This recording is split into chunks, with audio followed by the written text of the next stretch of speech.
নমস্কার, ফুটবল মক্কা চ্যানেলে আপনাদের স্বাগত। আজকে ভিডিওটা খুব তাড়াহুড়ো করে, কোনো প্ল্যানিং ছিল না, তাড়াহুড়ো করে করার সিদ্ধান্ত গ্রহণ করলাম, ভিডিওটা করলাম।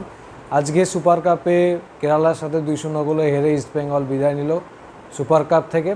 এই মরশুমে ইস্টবেঙ্গল হেরেছে এবং ব্যর্থ হয়েছে, এটা কোনো নতুন খবর নয়।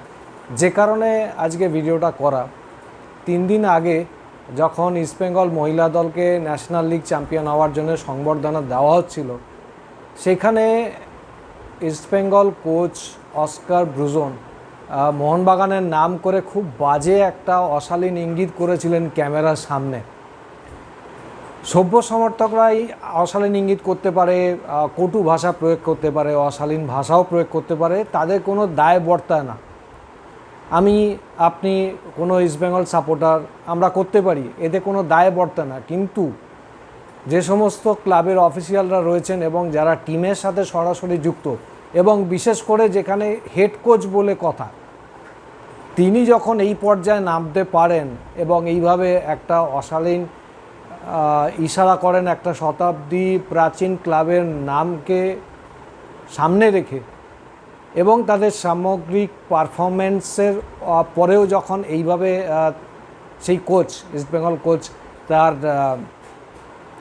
অভিব্যক্তি ব্যক্ত করেন, সেখানে তার কি কালচার বা তার কি লেভেল, সেটা তার নিজস্ব এই অভিব্যক্তির মাধ্যমেই প্রকাশ হয়।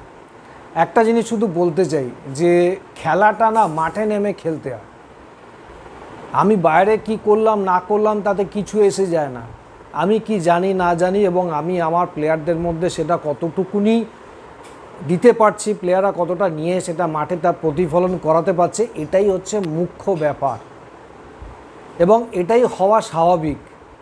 যখন এটা হয় না, যখন কেউ পারফর্ম করতে পারে না, তখন তাকে মাঠের বাইরে এই সমস্ত কাজগুলো করতে হয় সমর্থকদের মধ্যে নিজের প্রয়োজনীয়তা বজায় রাখার জন্যে এবং ওটাকে সে নিজের একটা জনপ্রিয়তা মেনটেন করার জন্যে এই নোংরা স্তরে নেমে আসতে হয়। আমি এটা বলতে চাই ইস্টবেঙ্গল কোচকে যে খেলাটা মাঠে হয়। আজকে কি পারফরমেন্স হলো, 2-0 গোলে তো পরাজিত হলো, অ্যাটলিস্ট 4 থেকে 5 গোল হতে পারতো, কেরালা দিতে পারত। তা আপনাকে অনুরোধ যে আপনি দয়া করে খেলায় মন দিন, এই সমস্ত কাজগুলো না করলেও চলবে। নমস্কার, ভালো থাকবেন।